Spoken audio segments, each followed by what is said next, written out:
Well, good evening, everyone. Good Thursday evening. Bowling with the Fef coming at you. You know all the details. This is about bowling stories, people who are passionate about the game at all skill levels, and boy, do we have a great name for you tonight. I don't want to get too wrapped up in details since we've done that time and time again, so we're just going to bring him on. The great Marshall Holman. How you doing tonight, Marshall? I'm good, Fef. It's nice to be with you, and beautiful day. Yeah, absolutely. You were just talking about how you gave up a golf day for this, and I told you about how grateful I am. Is that a big sacrifice? Well, it's a smallish sacrifice. It was a beautiful day. It's gorgeous out right now. Bright sun, mid-50s. The next couple days might be a little bit rainy, but it's going to get nice next week and not a big problem. I get a chance to play quite a bit, so I'm good. Awesome. Well, you'll have the mojo from appearing on this live stream, and we hope you're well under par. There are some folks watching and commenting already, and we hope you ask some questions, and that's what basically what we're putting for our first frame is Ask Marshall. We have a segment toward the end called the Foundation Frame because our viewers are the foundation of this program. So if you have a question for PBA Hall of Famer Marshall Holman, put it in the comments in the chat, and we will come back to that toward the end of the program. Marshall, we usually call our interview segment the beer frame, but I've customized this for you. So we're going with the wine frame for this. It's a little foreshadowing, for the end of the show. We've got plenty of questions to ask you about that. Let's start out with current doings in the PBA. We're coming off the Players Championship, and we've got the TOC in progress. Why don't we start with that one? Have you been following the Tournament of Champions this week? I have a little bit. I've enough to know that the scores are moderately high. They're really high. Yeah. Right now, Tom Smallwood, Jason Belmonte, Anthony Simonson, Sean Rash are the top five, averaging 235 plus, all of them. Sean Rash is one of your guys from the Brew City Ballers. I'm happy to hear that Sean is doing well. Last week we had Dick Allen that almost took home the big prize, but finished second in the PBA Players Championship and picked up $130,000, which is that's a little bit life-changing. And so congratulations to Dick, and I look forward to seeing Sean stay up there, and be great to see him win the tournament. Yeah. You made a little splash on Facebook yesterday, telling your followers, your friends on Facebook, I am proud to be the newest member of the Motive bowling staff. So congratulations. Tell me, when did that happen? Well, it actually happened a week or 10 days ago, I believe, and it sort of came about in a conversation with Dick Allen at the team tournament last year, and he thought he said he thought Brett Spangler would be interested. So we've been talking back and forth, and we made it work. It's an interesting situation because I am by no means a current star player. I'm more of a sort of an ambassador for Motive, and I would imagine that I'll be doing some projects with them, probably going to the Bowl Expo later this year, and doing some other events with them. So I'm looking forward to it. I'm 66, and as I said, bowling competitively is for the most part behind me, but it's nice to keep my hands involved a little bit in the game, and so I'm excited about it. Sure. So, yesterday you post that on Facebook. Our episode 15 guest Jeff Riggles comes back with, are you saying you might be on the PBA 50 tour? You say I'm not sure about that. He says that's not necessarily a no. Yeah. You've had like 30 hours to think. Well, what about that no? I, I, I would think that it would be mostly a no. If there's something that comes close to my area, I'm certainly no. I'm not going to be a touring player by any means any longer. But and I still bowl a little bit. Although our bowling centers here in Oregon have been closed. Oh gosh, about 3 months, I think. Although I've heard that they are opening up next week in a limited format to where my Tuesday night league will bowl in two shifts.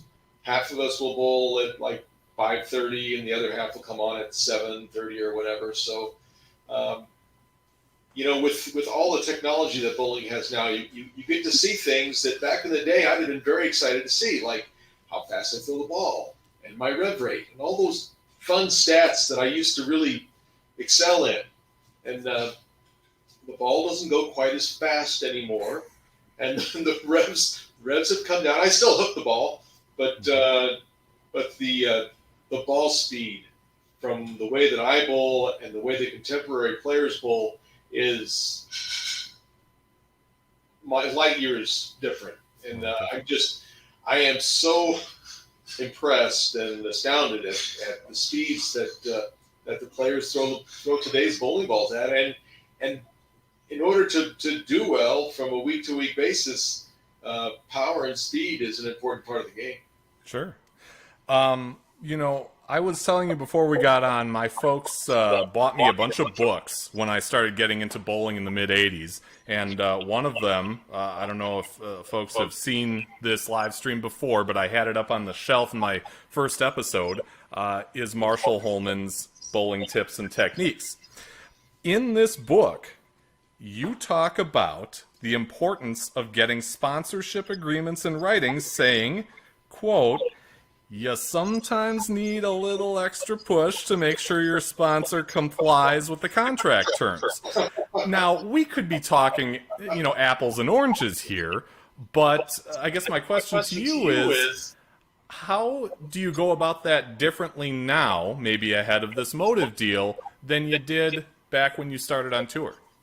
Well, it's certainly not as important in today's world for me as it was back in the day. And I think I got burned by one business arrangement that I got into, and so that's probably what got me to make that statement. I don't remember saying that, but I don't doubt that I did. Okay. I'm certainly not in any way concerned with the terms of my arrangement with Motive. I completely trust them, and I like to think they trust me as well. Sure. So you were the manager of the Brew City Ballers, as we alluded to last year. Mm-hmm. Does that continue into this year? Yes, it does. We don't know at this point exactly when the next event is going to be, but I am hopeful that it'll be sometime in the next coming months. I'm looking forward to getting back with my guys, and that was a lot of fun. I feel much more comfortable in the managerial position than I would in the throwing of the bowling balls. Sure. I've got to admit, being a Wisconsin guy, I was pretty excited to hear when the PBA League brought in a team based from Milwaukee. Mm-hmm. Is there any kind of Milwaukee, Wisconsin component to all that other than the name? Well, I think what they would like to do with the league at some point is have tournaments in the different cities where the teams are from. So, having a tournament in Milwaukee at some point, I certainly would love to have that happen. I've got a very, very good friend, Jerry Marie Arenas, who have a restaurant in Heartland, and I would love to be able to get back to see them and go to the Palmer House and enjoy a wonderful steak dinner. I would love to get to the Harley Davidson Hall of Fame. In a museum. I got back into riding big bikes about 6 years ago, and in fact, I was out on my bike just earlier this afternoon, because it was so nice out. But it would be great if that could happen, and it's something that is possible. Certainly, nothing etched in stone right now, but I hope so. Yeah. Are there any younger guys that you've seen recently? And I guess I'm thinking more in terms of the Players Championship, where we had some younger guys on the TV shows. Maybe many of them that we hadn't heard of before, but really performed well. I guess have you seen any that have stood out from the rest and maybe end up making a splash in a PBA league or something of that nature?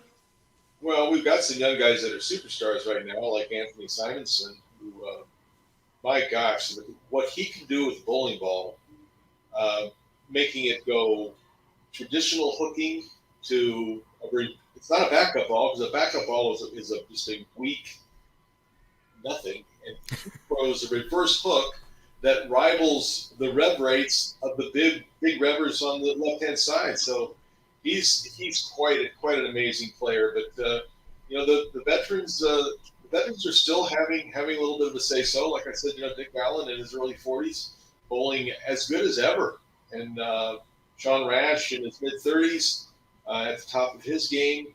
So the kids, for the most part, the 20-somethings are the dominant force on our tour right now. But don't tell Jason Belmonte that, because he's still the man. Yeah. How do you think he did as a color analyst? I thought he was very good at explaining today's modern game. He had a few little hiccups on the last telecast, but doing television isn't as easy as it seems. You have to come off in a comfortable, confident way, and still be able to get the information out as to what's happening with the bowling. And in live television, once it leaves the lips, it's gone. There were many times when I was doing broadcasting back in the day when I would say something and I would love to have been able to grab those words and get them back, but they're gone. So you have to, when you make a mistake and it happens, you just go on as if nothing happened. And I think Jason does a nice job. And if at some point if he would want that lead position, wouldn't shock me if somewhere down the line he would be doing that. But he's too good a player to have that position right now. Sure. Tell me, do you think the PBA should keep this same format with regional competitions? I mean, we saw that at the Players Championship. They've come out with another type of event, a global rumble, where people are qualifying at their home houses. How do you feel about that, kind of those satellite qualifying rounds and then kind of getting into the same place?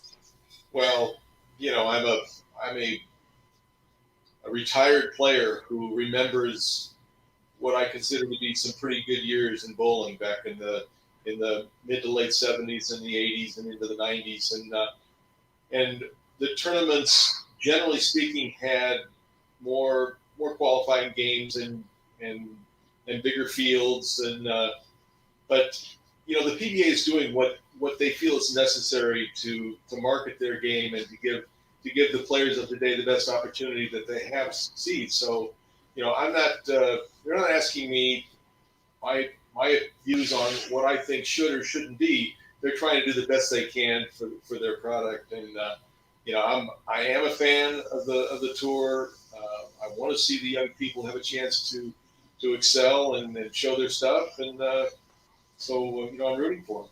Yeah. Let's take a trip back in time to when you started up with the sport of bowling. In the book, you said you started when you were 12 years old, which is kind of, I guess relatively late for those of us who end up competing.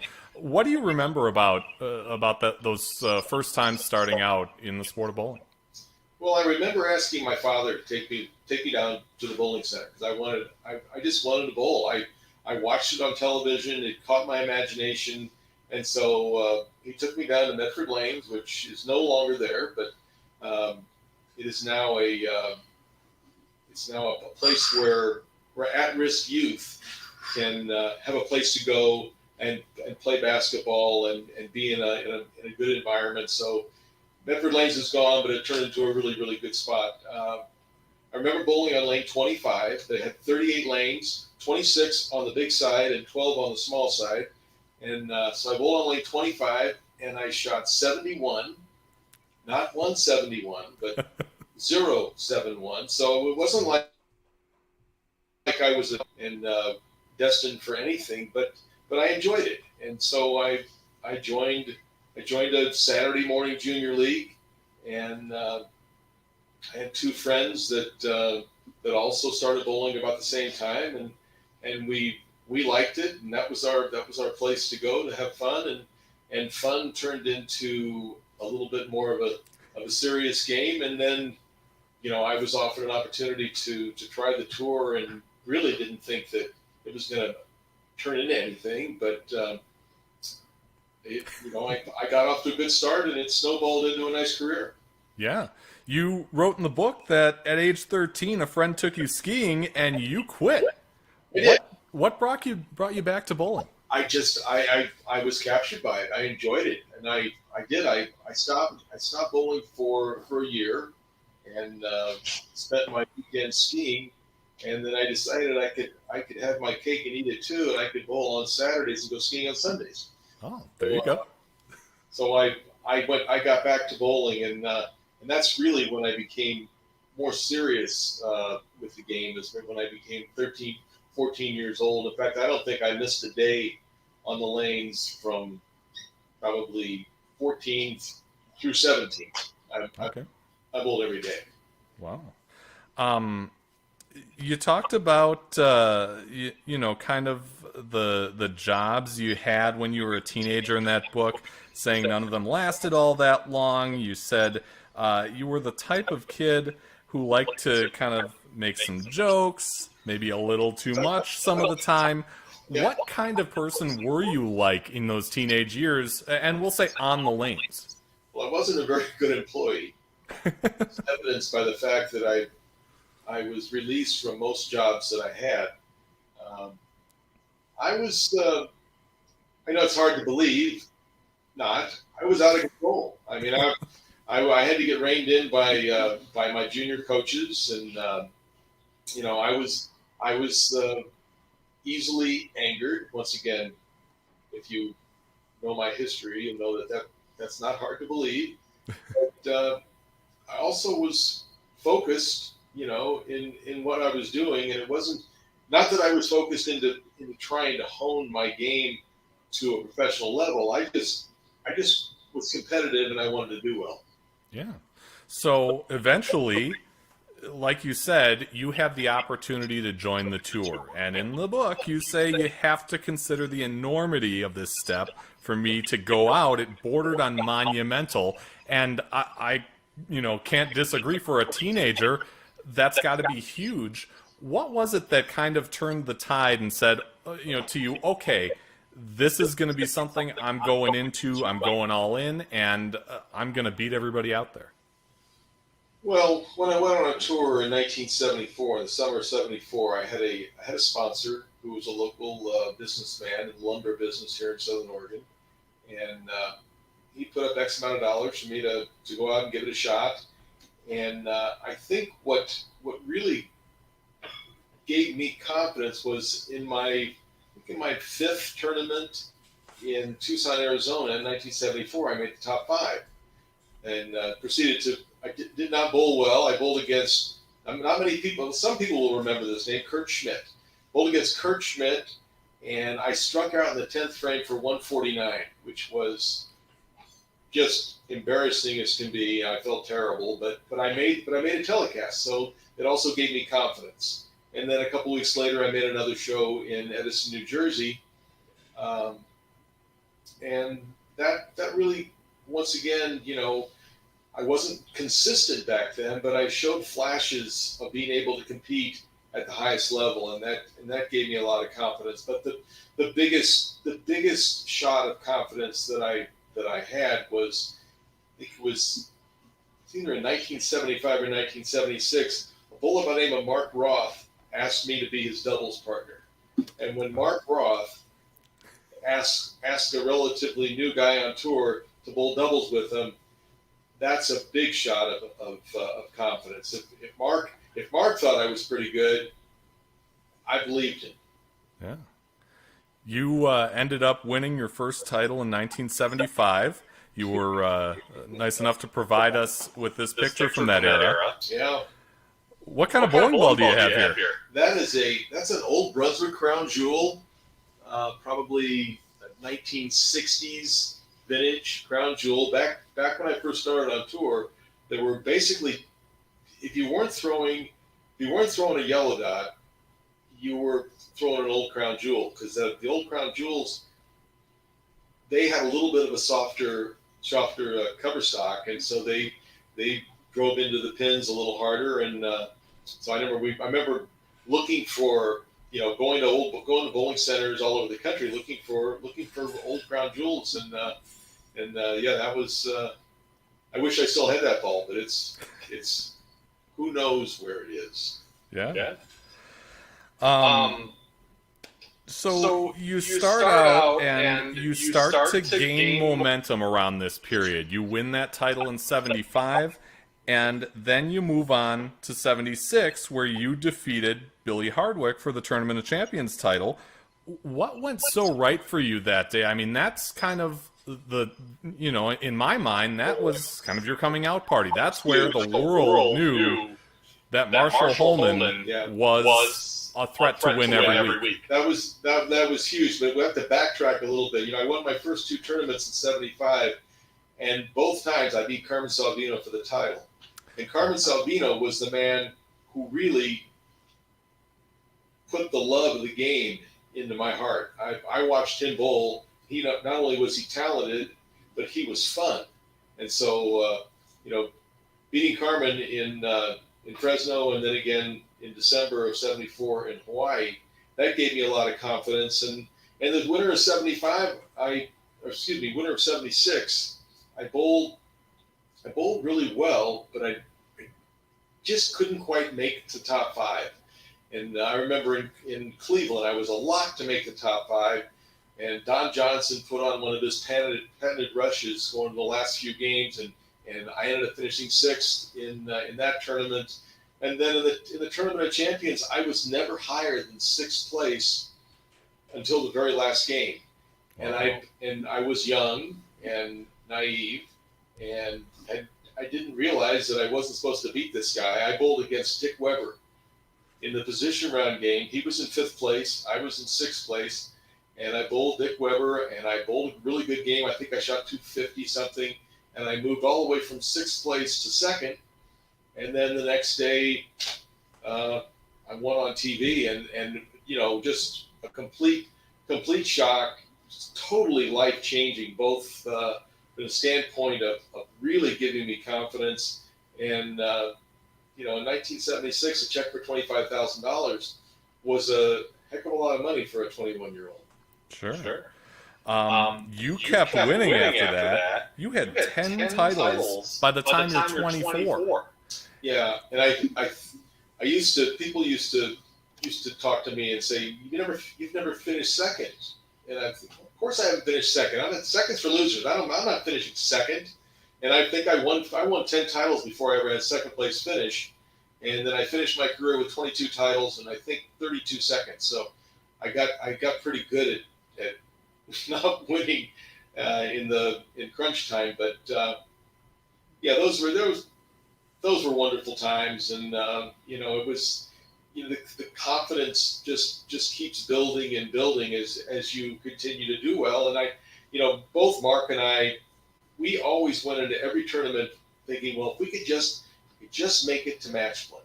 If we make it to match play, we'll make the TV show, because the lanes seem to always get a little bit tighter on Fridays before Saturday's telecast. And Mark and I we had just that little bit of extra power that we could trip out one or two more strikes a game than the stroker players. So yeah, it was fun, and I came out on tour at the perfect time for the way I threw the ball, because I looking back on it, I had a little bit of an advantage just because of the power that I could put on the ball, and I could also was accurate enough that I could make it work. Yeah. One of our former guests from episode 14, Mark Wukeman, texted me during the week after we announced that you'd be coming on, and wanted to know if you and Mark Roth ever roomed together on tour and had any funny experiences through that. Well, we never did room together, but we were bowling in the doubles tournament in Vegas. Must have been the late 70s, early 80s, and Mark and I were never really heavy drinkers, and we were the alternates, and so we're there watching, and we're having a couple of beers or drinks or whatever, and they made a rule after that that the alternates couldn't do that. It didn't take much for Mark and I to get a little bit silly, and so they put a stop to that. During those times, not only are people noticing that you're a competitor each and every week, that you're a threat to win, they're also starting to notice, for better or worse, that you're a little more animated than the typical PBA player. Yeah. Did the PBA tell you guys about, how you're supposed to carry yourself on or off TV in those days? Yeah, to a certain extent they did, and that's one thing I wish that the PBA back in my day was more like the PBA of today, where they really encourage personalities. And back in my day, they did try to settle personalities down, and it didn't work that well with me, but they tried, and I think that some of the incidents that were part of my career where I got myself into trouble in today's PBA, there'd be no big fines or suspensions. They'd want to keep that fiery personality out there. Yeah. Can I detail one of those? Sure, go ahead. I guess if you go to YouTube and you type in Marshall Holman, I'm sure that's the first one you're going to see. Well, this one isn't from YouTube, but one of the groups I follow happened to discuss the tournament that I believe this took place in about maybe 40 minutes before we went on today, which was an incredible coincidence. So in the book, How to Talk Bowling, Dawson Taylor describes a time, and I think this was the 79 Seattle Open, where you're bowling against Jeff Mattingly. He needs 3 strikes in the 10th to beat you and lead the tournament going into the last day. The book says you kicked a chair after Mattingly's first strike, kicked the ball rack next to him after the second, and after the third, you threw a fit and nearly everything else in sight. Was he exaggerating? Well, maybe a little bit, but it certainly wasn't my best time. And Jeff Mattingly was a good friend of mine, and he was a great player and a really, really nice man. Everybody liked Jeff, and I was completely out of line. And then the next day I ended up winning the tournament, beating Jeff. But it wasn't. I feel bad about that to this day.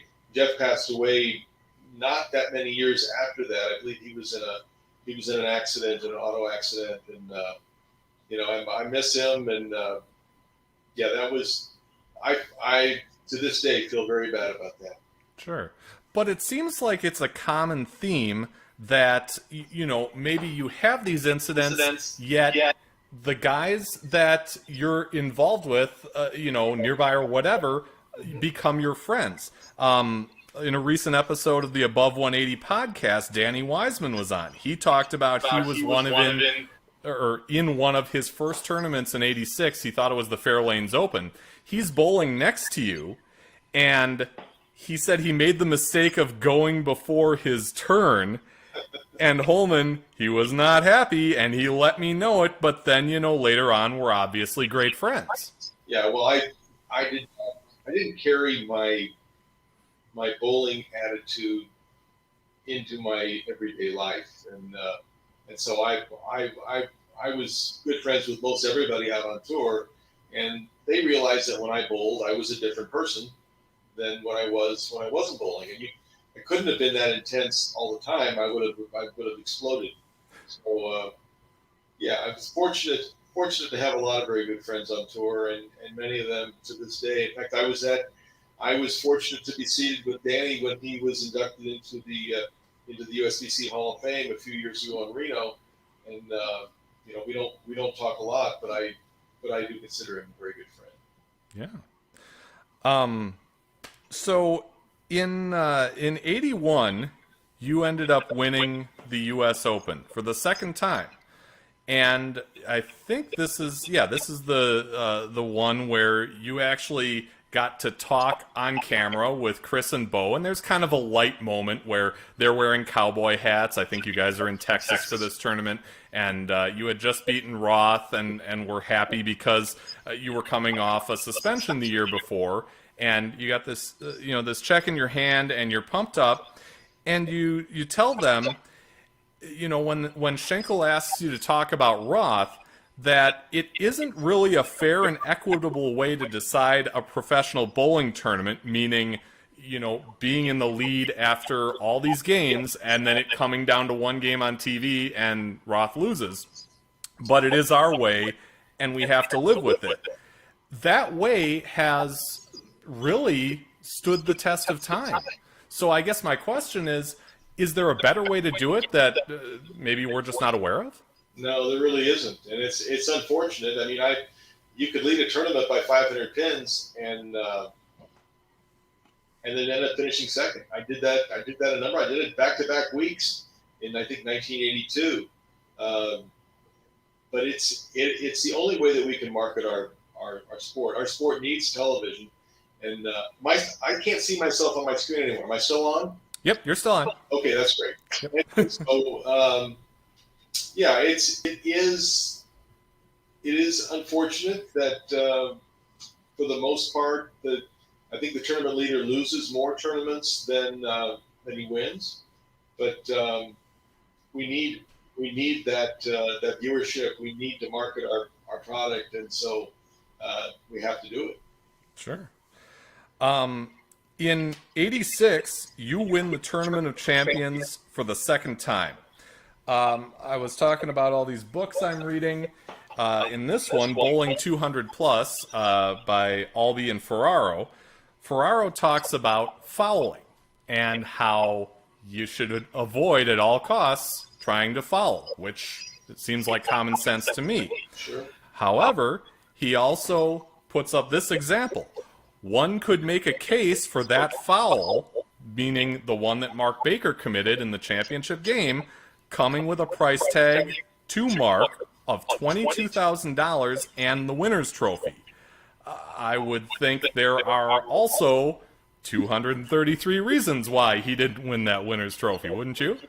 Well, that's part of it. But yeah, the foul was he had two shots that cost him that tournament. One was the foul, and then he had a shot late in the game that didn't get off his hand well. But yeah, he very very easily could have won that tournament. I was fortunate, and I would take the win any way I got it. I wasn't the kind of player that was upset if I didn't throw every ball perfectly. If I could figure out a way to scratch out the win, I was happy and I would take it. So yeah, it was a good break for me. There's no doubt. Yeah, that shot at the end of that telecast of you with the trophy in one hand and holding the check up with the other is like burned into my brain. Yeah. That is like the quintessential moment of that telecast, in my opinion. What were you feeling at that moment? Oh, it's just total joy. I won that tournament twice, 76 and 86, and they were the only two times that I made the telecast. And my television record throughout my career was not great. but for the 2 times I had a chance to win the TSC, I got it done. So very, very proud of both those victories, and certainly look back on those moments with with a big smile on my face. That's for sure. Yeah. So a couple years later, you run the ladder, win your 21st title, and then things start to become a little different. What happened then? Well, 2 things: reactive bowling balls and stubbornness. I was always able to make my game work, and so when the reactive balls came out and people were retooling and I didn't. I still just tried to keep making it work the way it was working. And I was just trying to look at the lanes in the same way, where I was trying to control the heads, and it became a game much like it is today of a break point. And I never saw the lanes that way, and my career just plummeted. And then I ended up winning a tournament in '96. But those lanes, it was a retro kind of condition. The lanes were very much played like they played back in the '80s. The new bowling equipment and me being stubborn proved to be the demise of my game. Sure. Yet you had all that previous success, and in 1990 you end up being inducted into the PBA Hall of Fame. So the same commissioner that had suspended you 10 years earlier, I'm assuming, has got to make that call and say, Marshall, you're in. Is that true? Not to, yeah, but it was it's based on records, and I don't want to come off too brash or egotistical, but it was kind of a no-brainer. Yep. My record mandated that I would go into the Hall of Fame, and I got along with Joe Nora. He was pressured by other people in the industry to come down hard on me back in the foul light incident of 80 or 81, whatever it was, 80, I guess. Mm-hmm. So I wish he would have handled it differently. I wish I would have handled that differently, but it was what it was, and it didn't have a lot of bearing on how Joe and I got along, in the later part of my career. Sure. And again, you're in the Hall of Fame. Bowling Digest magazine, in an article about that, quoted you as saying, I think it will mean even more to me in the future when I'm out of bowling. There's no doubt about it. I really feel like, and I think they've changed the rules in being inducted to the Hall of Fame. Back in my day, it was, you had to be 35 years old, you had to have a minimum of 10 titles and other credentials, and but to elect somebody into the Hall of Fame while they're still in the process of being competitive on tour, it doesn't have the same impact.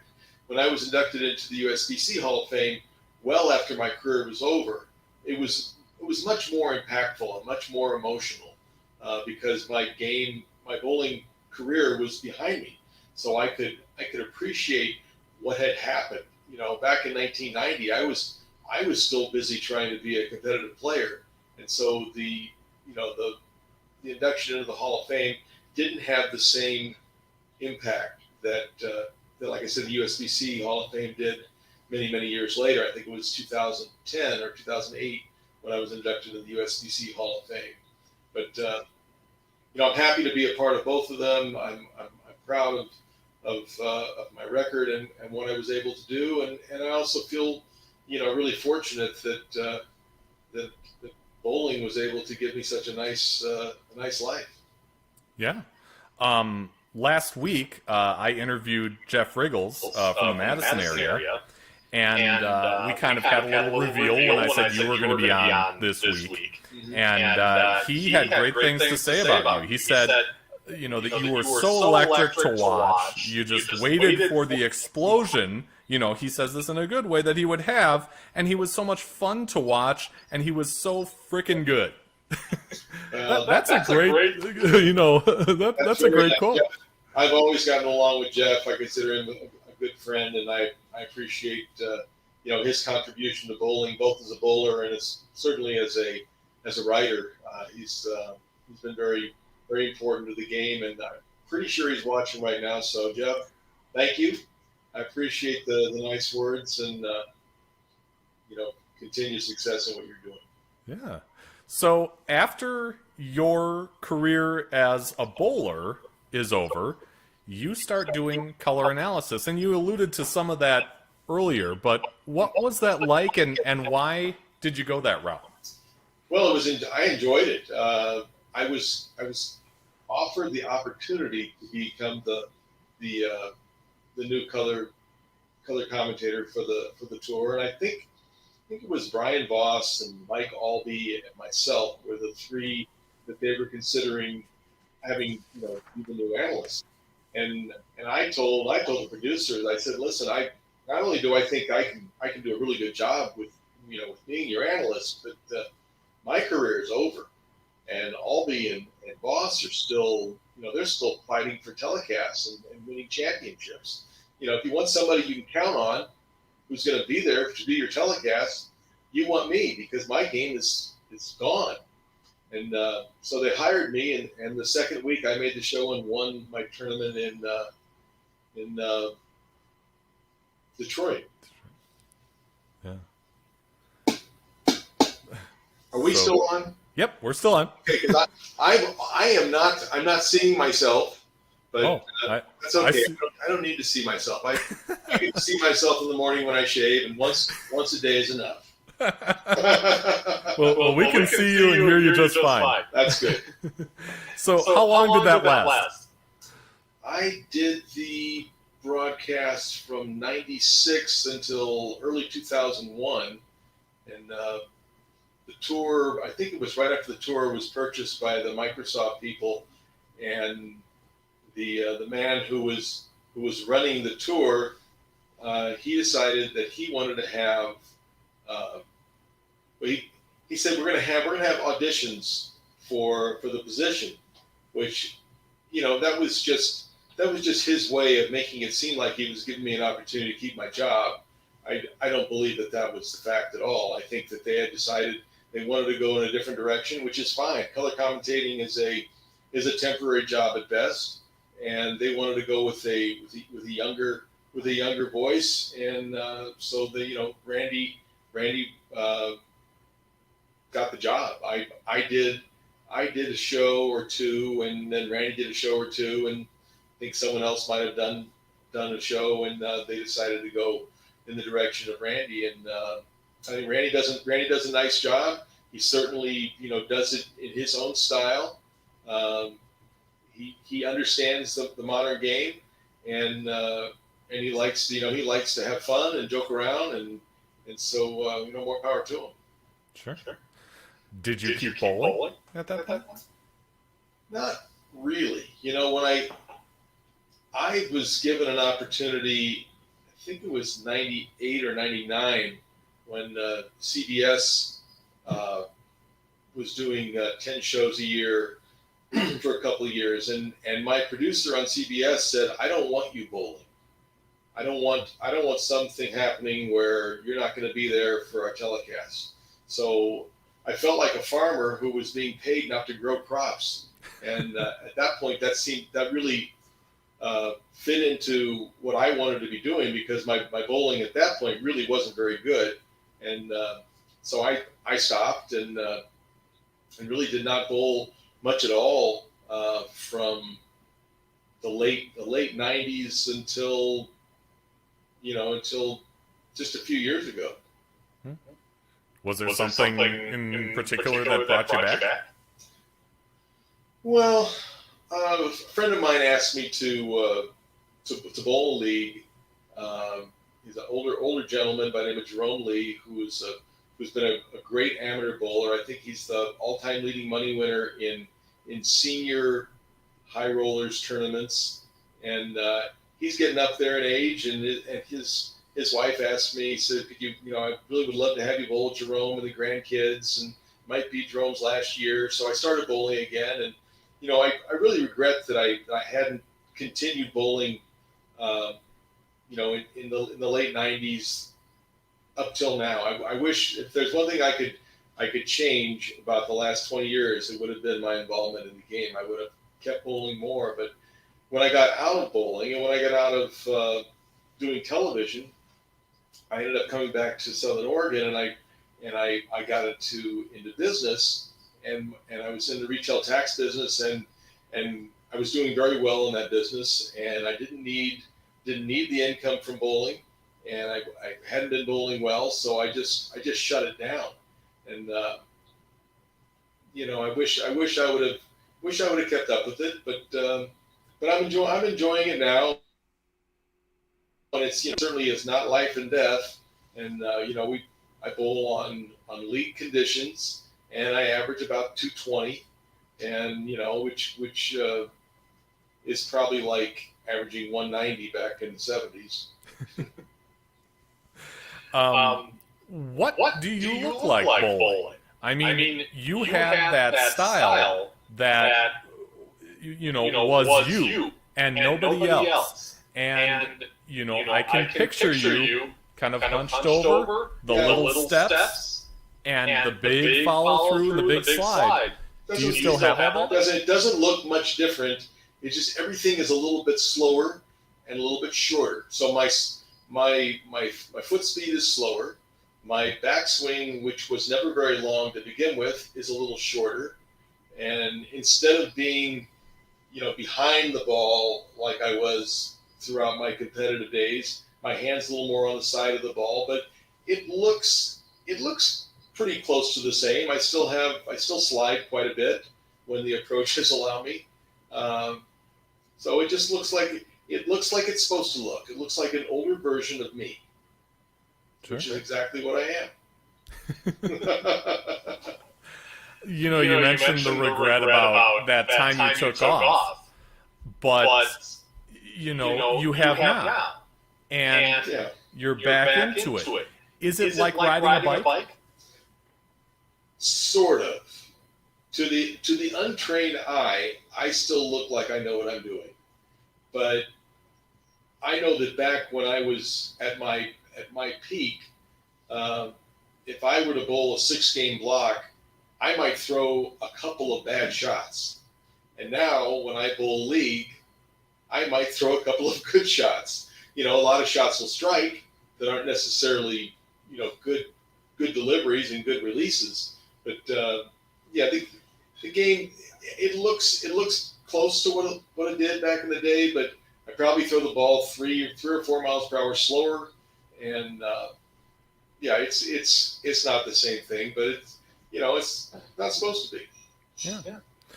When you are not bowling, golfing, riding a Harley, you are in the wine business, and that's why this is the wine frame. Right. Tell me about that. It's a company called Diamondback Vineyards. Right. So a golfing friend of mine who was a winemaker at one of the local vineyards, he had a background of 20 plus years in Napa Valley working for some very prestigious wineries. He became a golfing friend, and he asked me a few times if I wanted to become involved in his private label. And this was while he was still working at one of the wineries here in Southern Oregon. And I kept saying no, and I didn't really understand what value I could give his business. But I finally said, sure, let's do it. And so we got involved in Diamondback. I got involved in Diamondback Vineyards 5 or 6 years ago, and it's been a very interesting journey. I've had the opportunity to go to the vineyards in September when it's harvest time, and it's a beautiful industry. It's a competitive industry, and my winemaker John Quinones makes great wines. We make high quality, upper end wines in small lots. So it's all handcrafted, and it's great.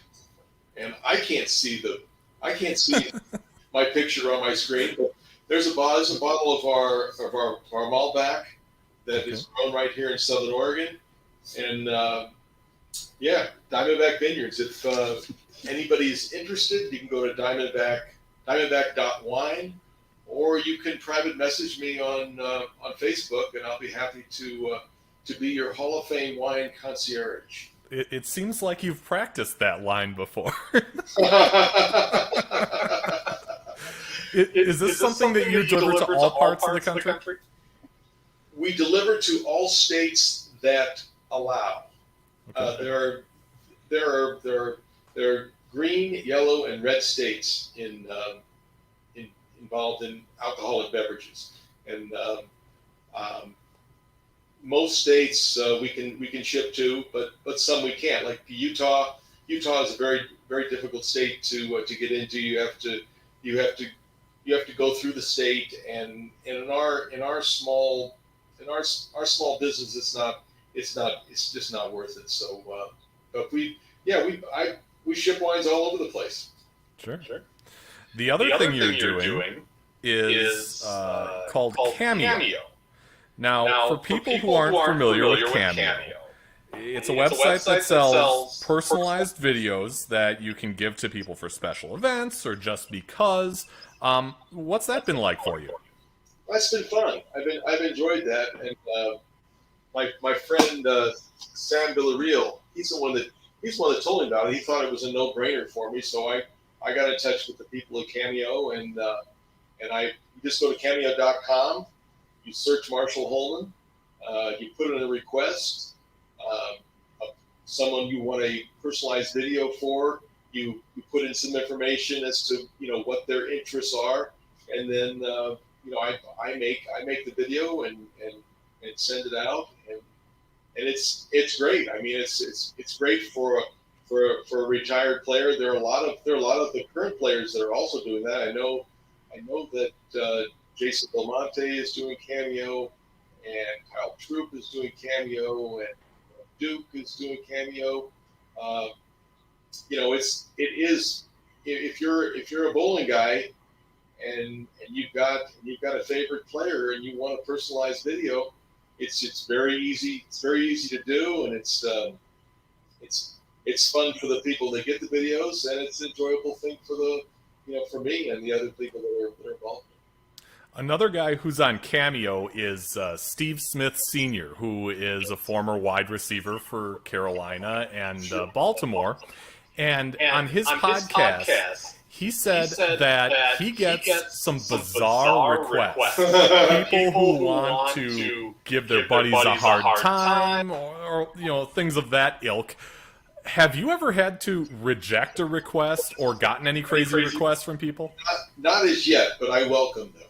So bring your crazy request to me, and as long as it's not in something in completely poor taste, I'll oblige. I'd be happy to do that. I think that would be a lot of fun.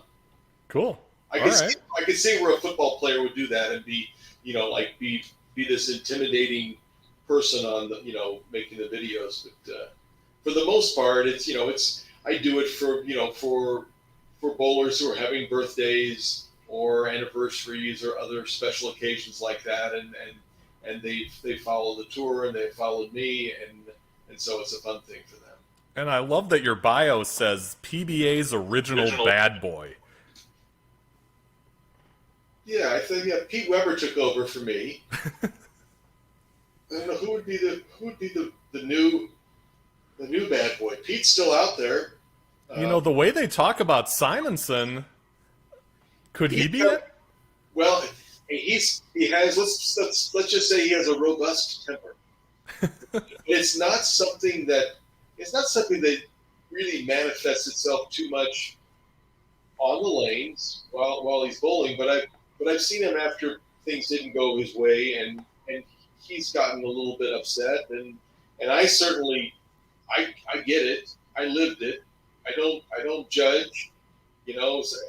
everybody has their way of processing something that doesn't happen quite perfectly. And we're not all Mike Albies or Dave Husteds or players who are calm and get over it quickly. So yeah, Anthony will not, he needs, much like I did back in my day.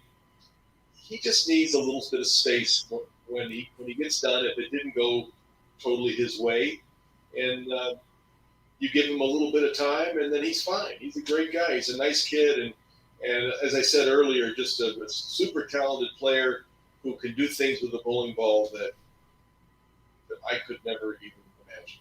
Yeah, that many of us have never seen. Yeah. All right, so let's move on to our foundation frame. We've got some questions and comments that I want to get to. I don't know who Tommy Honky Tonky is, but he loves it, and I'm assuming by it he means the fact that you're with us tonight. So on his behalf, I'll thank you again for joining us. Lyndon says the video has an echo, but hopefully we were able to get through this okay.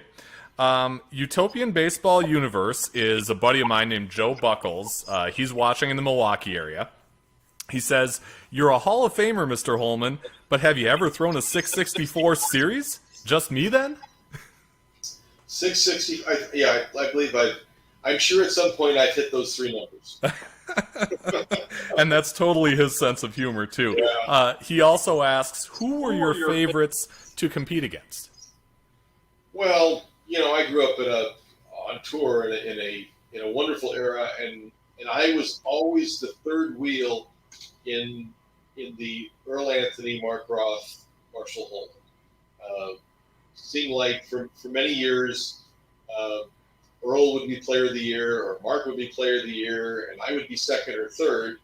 And so I enjoyed my time bowling against Earl and Mark, and I certainly enjoyed bowling doubles with Mark because that was like stealing. Mark was so good, and he wanted to be the leadoff man because he wanted to line me up, and they were amazing days. There were some of the great days in professional bowling with Earl and Mark, and as I say, I was the third wheel, but just to be mentioned amongst those two players was a pretty good feather in my cap. Yeah. Have you talked to Mark recently? I have. Mark is he lives just outside of Syracuse, New York, with his wife. Although right now he's in a rehab facility. He's had numerous health difficulties over the years. He had a serious stroke probably 12 years ago, and had another stroke a little over a year ago, and so he needs our prayers. And he's the father of the modern game. He's the one that made hooking the ball cool. Although when you look back at telecasts of Mark Roth hooking the ball, it doesn't look like it's hooking very much compared to what you see today with our modern bowling balls.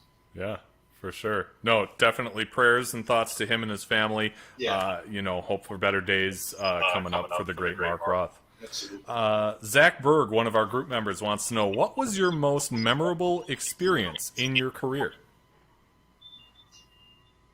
Oh, the first tournament that I won in Fresno, California, was a small summer stop in 1975. But going into the last game, Carmen Salvino was just a few pins ahead of me, and with the 30 pins of bonus, whoever won the game was going to win the tournament. And I started out with the first 9 strikes against Carmen, won the game pretty easily, and there's nothing like your first.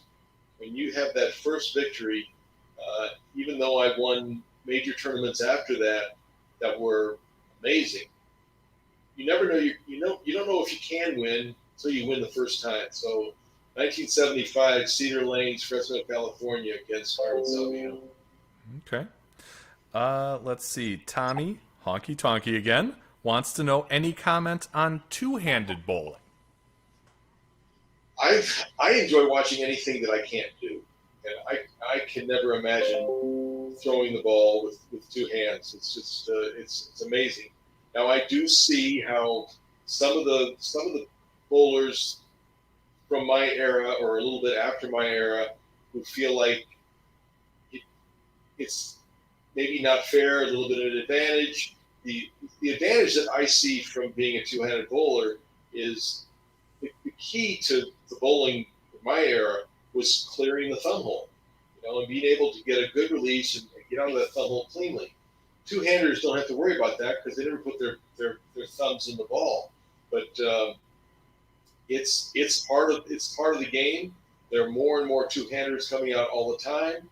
Throwing the power ball is cool. Mark Roth made it cool back in the early mid '70s, and Jason Belmonte and the rest of the two-handers are making it cool now. So I don't see it going away. They're not doing anything illegal, and it's a marvel to see how they can throw the ball with so much power, so much revolution, and so much speed. It's mind-boggling. Yeah, absolutely. Let's see. Tommy is loving hearing this. I am too. Blackstone Bowl, he says. Does that hold any significance for you?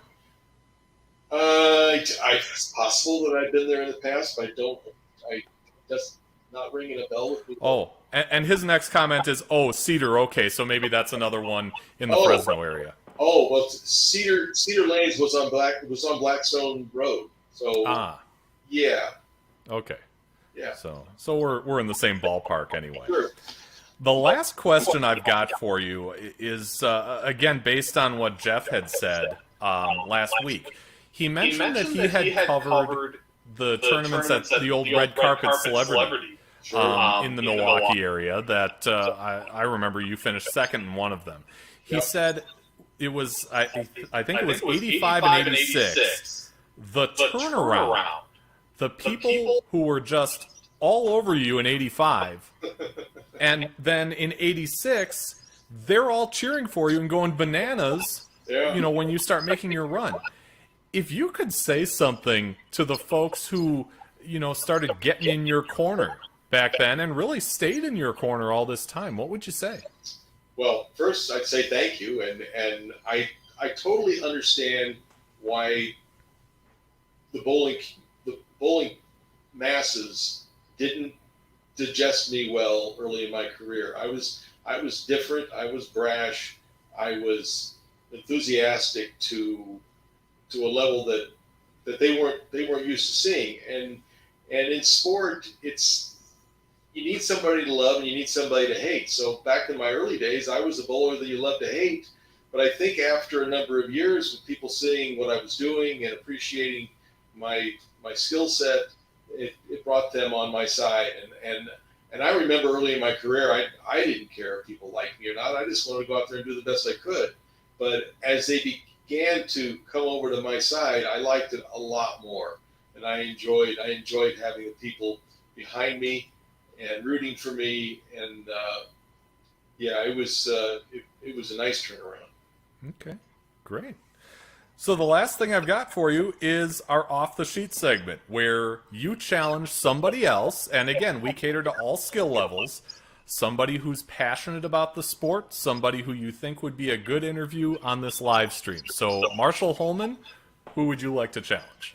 Well, I think you should talk to my good buddy who won the U.S. Open 3 times. He won it back-to-back years, and he won it. Dave Husted. Dave Husted won in 1982 in Houston, and then he won 2 other U.S. Opens and a great Hall of Fame career, and still very much involved in the game as a proprietor up in the Portland area, and class act all the way. So Dave Husted would be my choice. I hope you wouldn't be offended by me saying he was my absolute favorite growing up, but Not you were all. definitely in my top 3. Well, no, Dave had a beautiful game, a long backswing, and really came out of the ball cleanly. And boy, if you ever got him in around the 4th arrow, you were in trouble because he was what a great player from that inside angle. But and a great gentleman, and certainly somebody who I'm sure would give you give you a great interview. Awesome. Well, Dave, if you're watching or if you see this on replay, please reach out, bowlingwiththefef@yahoo.com, or look for our Facebook group, Bowling with the Fef. Direct message me, Andrew Pfeffer, on Facebook. We'd be happy to get you on the calendar. Marshall, it's been a pleasure. Thanks, Beth. It's been nice talking with you, and I've enjoyed the questions, and just it's nice to take a walk down memory lane. There's a lot of good times back in the past, and they certainly the game is not what it once was, and not all, but a lot of the money that I earned in bowling has fittered away somewhere, but it's good to be involved in the game. Yeah, absolutely. Well, that's going to do it for us. Our next live stream is coming up on March 3rd. Feel free to check us out on the YouTube channel. Again, our Facebook group, Bowling with the Fef, on Facebook. It's a public group, and we'd be happy to have you aboard. Until next time, be just and fear not. We will see you next week.